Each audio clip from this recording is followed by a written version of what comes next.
Chapter 17. Hell Unleashed. January 7th, Tuesday. The morning air outside felt crisp against my skin as I stepped out onto the patio with a steaming cup of coffee.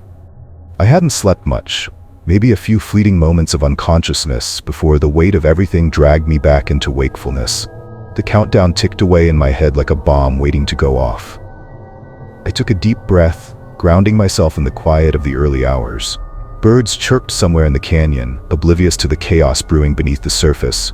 Garrett approached me from his post by the driveway, his black tactical uniform blending into the pre-dawn shadows. "Morning, Mr. Arashi," he greeted, his voice calm and measured as always. "Morning, Garrett." "Any updates from last night?" I asked, keeping my tone steady. He gave a slight nod, his expression as unreadable as ever. "Nothing to report. My team stayed up all night watching the perimeter. No unusual activity. Everything's secure." I nodded, forcing myself to relax slightly. "Good. Thanks, Garrett." He tipped his head and returned to his patrol. Despite his professionalism, there was something in the way he moved, calculated, almost rehearsed, that gnawed at the edge of my mind. I brushed the thought aside. This wasn't the time to second-guess the people I'd hired to protect my family. By the time the rest of the house woke up, it was just past 8 a.m. We decided to have breakfast outside by the pool, an attempt to bring some semblance of normalcy to an otherwise surreal situation. The sky above Malibu Canyon was clear and blue, the kind of day that made it hard to believe there was someone out there who wanted to destroy everything I'd built. As we sat around the table, the countdown loomed over every bite of food. 2 hours left. Jenna kept glancing at her watch, while Mark's eyes darted between his phone and the driveway. My mom quietly fussed over the spread, her hands trembling slightly as she poured coffee for everyone. My dad sat beside her, his presence steady and reassuring, even though I could see the tension in his jaw. Garrett joined us briefly, standing at a respectful distance. He cleared his throat. "Mr. Arashi," he began. "I know you're set on not giving in to the blackmailer's demands, but as a precaution, it might be wise to have Plan B ready." I set my coffee cup down with more force than I intended, the sound cutting through the tense silence. "Garrett," I said firmly, "paying them is not an option. That's exactly what they want. If I give in now, they'll keep coming back, and they'll escalate." Garrett nodded, but I didn't miss the flicker of something in his eyes. Doubt, maybe? Concern? It was subtle, but Mark caught it too. "Understood," Garrett said, stepping back into the shadows. By 9 a.m., the tension was palpable. Everyone had fallen into a tense rhythm of preparation. Jenna and Mark had coordinated with the legal team we'd hired the day before, giving them a heads up about the anticipated strike. Garrett's team was on high alert, their earpieces crackling with updates as they monitored the property from every angle. Mark, however, seemed distracted. I noticed him watching Garrett closely. When Garrett stepped away to check on his team, Mark leaned in close to me. "Kaito," he whispered, "are you absolutely sure about these guys?" I frowned. "I did my homework, Mark. Garrett's team has been in the business for almost a decade. I even reached out to their past clients. They came highly recommended." Mark didn't look convinced. "Yeah, but something feels off." After that call with the legal team, he seemed— Mark hesitated, searching for the right word— nervous. Before I could respond, he added, "I also reached out to law enforcement just in case." My heart sank. "Mark, we need to be careful who we involve. The blackmailer could have connections anywhere." "Don't worry," he said quickly, holding up a hand. "I didn't give them any details." "But Kaito? They already knew." "What?" I blinked, caught off guard. Mark leaned closer. "The FBI? They've been involved in this case long before your house was burned down. Apparently, they were already investigating a suspect tied to money laundering. That's what put them on the trail, not the fires." The revelation hit me like a punch to the gut. "How do they know about me?" Mark shook his head. "They wouldn't say, but they were certain this blackmailer's been on their radar for months. And Kaito, they think this guy's part of a bigger operation." I took a deep breath, trying to process what Mark had just told me. If the FBI was involved, this wasn't just a personal vendetta. It was something far more dangerous. The minutes ticked by, each one heavier than the last. I couldn't shake the feeling that we were being watched, that the blackmailer was out there somewhere, waiting for the perfect moment to strike. The last hour before their supposed move had begun, and every instinct I had told me to stay on high alert. The question was no longer if they would strike, it was when and how. January 7th, Tuesday. Past 10 a.m. The clock ticked past the dreaded 10 a.m. deadline, and still, nothing had happened.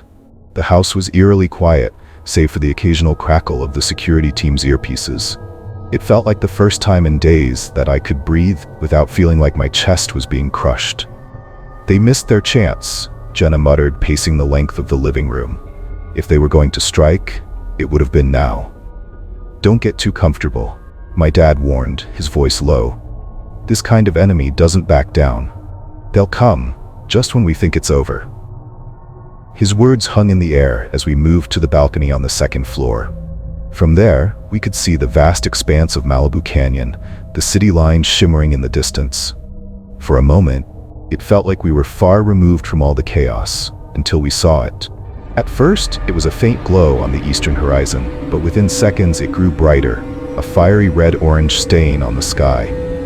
It looked surreal, like the end of the world painted across the heavens. What the hell is that? Jenna gasped, her voice trembling. Mark's eyes widened as he gripped the railing. What the hell is going on? He muttered, his voice barely audible. None of us had an answer. My stomach dropped as dread clawed its way up my throat. I couldn't tear my eyes away from the sky, now ablaze with a light that seemed to mock us. We scrambled back inside, switching on the television. The news anchor's voice was frantic, words spilling out in a torrent of urgency. Breaking news from Pacific Palisades. An enormous fire has broken out, engulfing several neighborhoods. Authorities are struggling to contain the flames as they spread rapidly, fanned by strong winds. Evacuations are underway, but residents are urged to flee immediately. Firefighters describe the situation as unprecedented. The screen showed footage of roaring flames swallowing homes, black smoke towering into the sky. It was chaos. People running, cars jammed in traffic as residents tried to escape. My mom collapsed onto the couch, sobbing uncontrollably. Oh God. All those people, those families. Jenna's voice was tight with fury as she paced back and forth. We should have seen this coming. The blackmailer knew exactly what to do. It's not just about destroying Arashi Insurance, it's about creating a liability so massive, so catastrophic, that it takes everything down with it. It's not damn business I'm worried about, I snapped, slamming my fist on the table. People are dying out there. This isn't just about me anymore, this is terrorism. My dad placed a hand on my shoulder, his grip firm but steady. We'll handle this, Kaito. We'll find a way.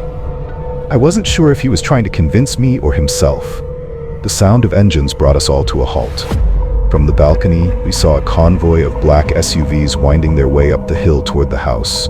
Shit, Mark muttered, his face pale. I rushed to Garrett, who was stationed near the entrance.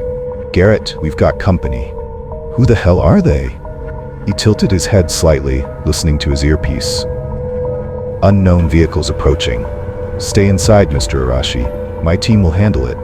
But as the convoy rolled closer, unease prickled at the back of my neck. The security team, who had been so vigilant up to this point, weren't doing anything. No one moved to block the gate or stop the cars. What the fuck is going on?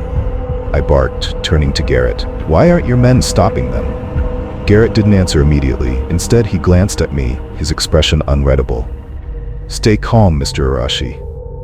Let's see what they want first. Let's see what they want, I repeated, incredulous. Are you serious right now? Those could be the blackmailer's men. My dad stepped in, his tone sharp. Garrett, if you're not going to do your job, then get out of the way. Garrett raised his hand slightly, a gesture meant to reassure us. Trust me, sir. My team has this under control. But there was no trust left. Not when I saw the SUVs pulling into the driveway, their engines rumbling like some dark omen. Mark leaned close to me, his voice barely above a whisper. Kaito, something's off. Your security team, they're not reacting the way they should. I didn't need him to tell me that. My gut was already screaming the same thing. As the first SUV door opened, I clenched my fists, my pulse hammering in my ears. Whoever stepped out of those vehicles, I knew one thing. This was far from over. January 7th, Tuesday, 10:30 a.m. The SUV doors opened, and out stepped a face I hadn't seen in years but could never forget.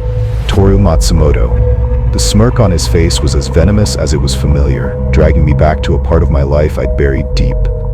"Hi, brother. Remember me?" he said casually, like we were old friends meeting at a reunion. Jenna's head snapped toward me, her voice sharp with disbelief. "Kaito, do you know this man?" I swallowed hard, my fists clenching at my sides. "Yeah, he's from my past, back in Japan. He's part of a gang I got mixed up with as a kid. Dangerous people. I left that life years ago, but I guess they didn't leave me." Toru laughed, his voice a mix of amusement and malice. "Oh, don't undersell it, Kaito. We were family, blood brothers in the streets of Shirakawa-go. And then you left, faked your death, betrayed us." I stared him down, trying to keep my voice steady. "What do you want, Toru?" Toru spread his arms wide, like he was about to embrace me. "Come on over, brother. It's been a long time and we've got so much to catch up on." From behind me, my dad's voice was firm. "Kaito, don't fall for it." Toru turned his sharp gaze to my father, his smirk widening. "Ah, if it isn't old man Hiroshi, still trying to play the wise protector, huh? I see you're just as stubborn as ever." The situation spiraled faster than I could process. Garrett, who had been standing silent until now, stepped toward my mom. "We trusted you," she cried, her voice breaking. "Shame on you." What happened next was like a nightmare. Garrett slapped her hard, sending her stumbling to the ground. The crack of his palm against her cheek echoed like thunder in my ears. "Shut your mouth, old lady," Garrett snarled. I saw red. Before I even thought, my body moved. My fist connected with his jaw in a sickening crunch, and he crumpled like a rag doll. The moment felt satisfying for a split second, until the other members of his team raised their weapons, guns trained on all of us. "Don't fucking move," one of them barked. Jenna, her voice trembling with rage, spat at the men. "You're all cowards. You don't work for justice, you serve the devil." Toru clapped slowly, mocking the chaos. "Well, this is getting entertaining, isn't it? Kaito, Kaito, Kaito. All you had to do was send the money. This didn't have to happen." I glared at him, my voice full of fury. "Why are you doing this, Toru?" His smirk dropped, replaced with a look of cold hatred. "You don't get to ask questions. After you faked your death, after Kuji and Kenji were killed, and after you exposed our entire operation to the Narcotics Control Division, you didn't think we'd let that slide, did you? You ruined us, Kaito. And now we're gonna ruin you." I shook my head, my voice rising. "I didn't kill Kuji and Kenji. They got themselves killed dealing with the wrong people. And Toru, if you don't stop this, you'll end up the same way." Toru's response was swift. He slapped me across the face, hard enough to sting, then leaned in close, his breath hot and rancid. "Brother, I'm not gonna die. You are, and your family." I stared him down, my jaw tightening. "Don't you dare involve my family in this." Toru straightened and snapped his fingers. "Tie them up." As the security team moved to bind us, another SUV door opened. A tall, imposing figure stepped out, his polished shoes clicking against the driveway. He was older, with a commanding presence and an aura that screamed power. "Everything's clear and secure," one of the guards called out. The man stepped closer, his dark eyes scanning us like we were nothing more than insects. His expression was calm, almost indifferent, but there was a chilling menace in his every move. Toru turned to him with a grin. "Boss, glad you came out to watch." The man nodded once, his voice smooth and deliberate. I wouldn't miss it. After all, Kaito and I have unfinished business. My heart sank as his gaze locked onto mine. This wasn't just about revenge, it was personal. Whatever was about to happen next, I knew one thing. This man was the one pulling all the strings. And he wouldn't stop until everything I cared about was in ashes. The cold January air bit into my skin as I faced the man stepping out of the SUV. He moved with unnerving precision, his presence commanding silence. His eyes, sharp and cold as ice, locked onto mine. I broke the tension with the question burning in my throat. "Who are you?" The man smirked, as though he'd been waiting for me to ask. "Hello, Kaito." Where are my manners? I am Shiro Kurado. The name sent a jolt through me. Shiro Kurado. I'd heard it whispered in dark alleys and backroom dealings. A man whose reach extended far beyond what anyone could measure. This wasn't just another gang leader. He was the kingpin. What do you want from me? I asked. His smirk faded, replaced by something colder.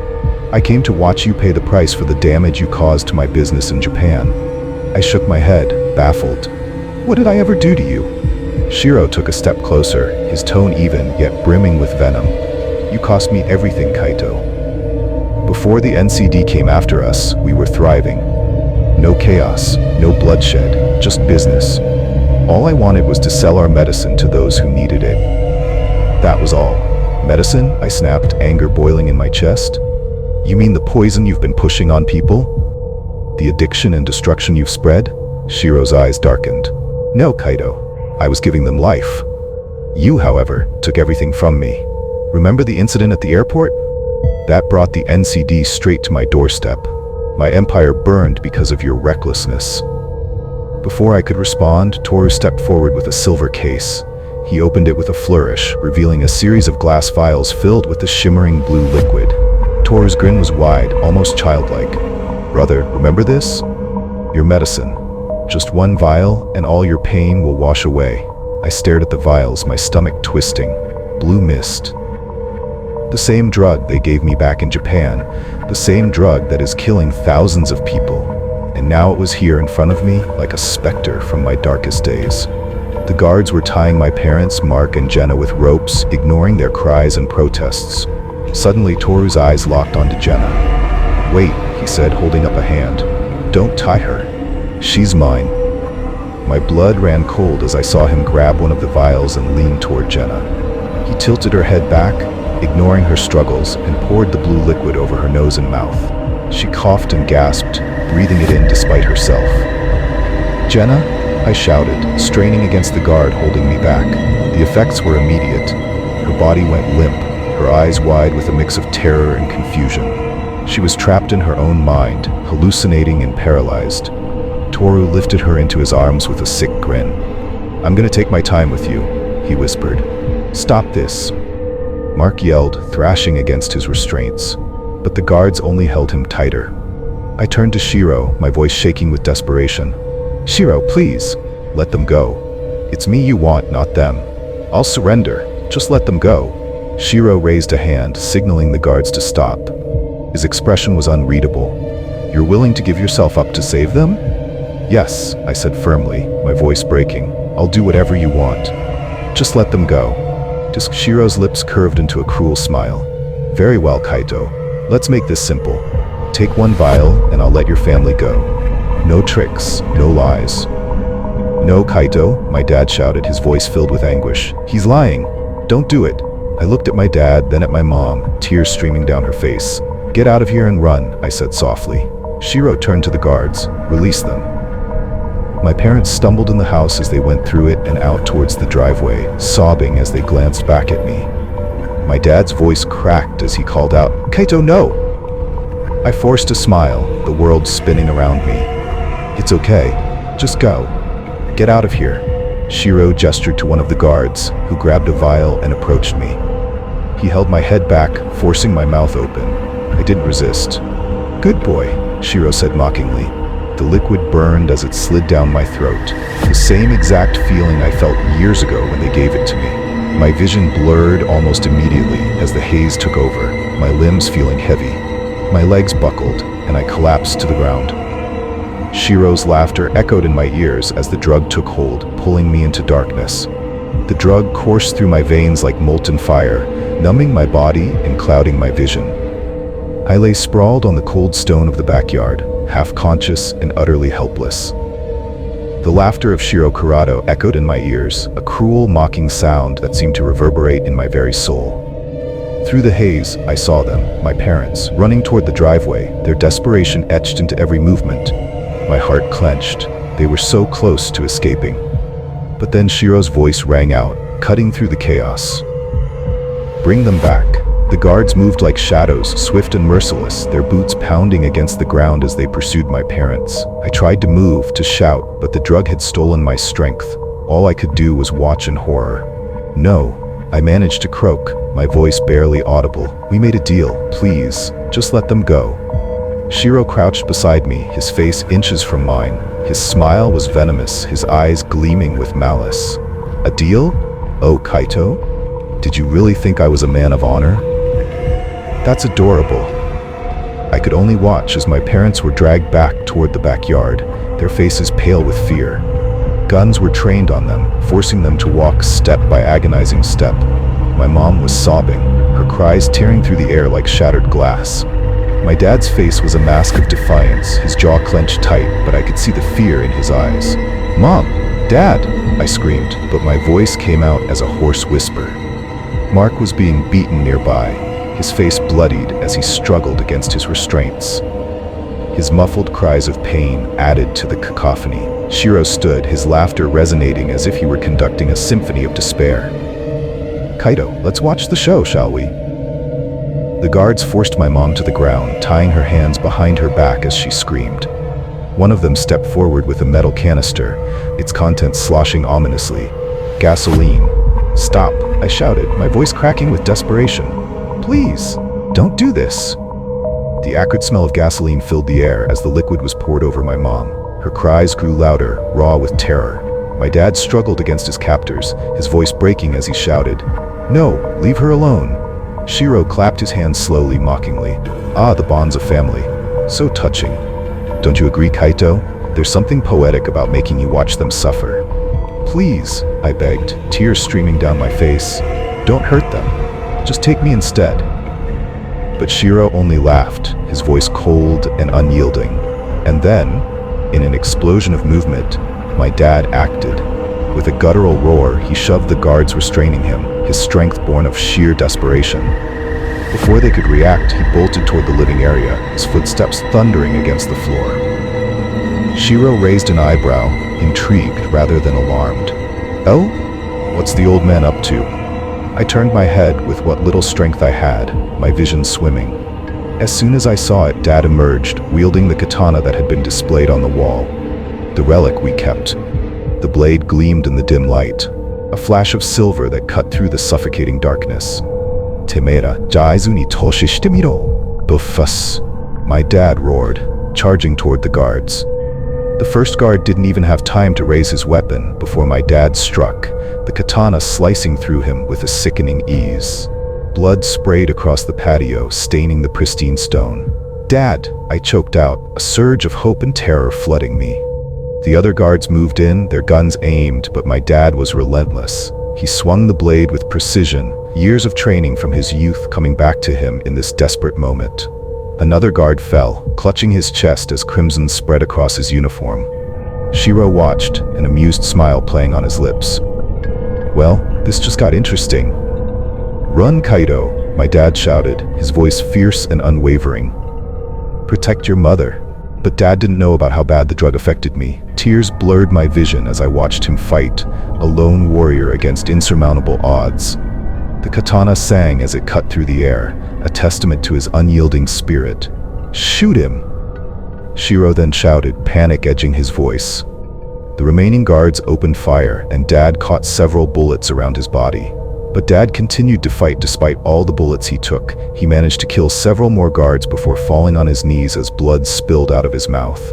"Dad, no!" I screamed, forcing my body to move, but the drug held me down like chains. The sound of my dad's body hitting the ground was like a hammer striking my soul. He lay there motionless, blood pooling beneath him as the guards stepped back, their guns still raised. My chest burned. Not just from the drug coursing through me, but from the sheer helplessness that gripped me. Shiro began clapping, his slow, deliberate applause cutting through the heavy silence. "What a show!" he exclaimed, his voice dripping with mockery. "Bravo, Hiroshi. Bravo. You died with honor, as expected of a samurai." I wanted to scream to curse him, but the drug's grip held me down. My body felt like it was encased in lead, every attempt to move sending waves of fire through my veins. Then one of the guards came running out from inside the house, his face lit with excitement. "Boss."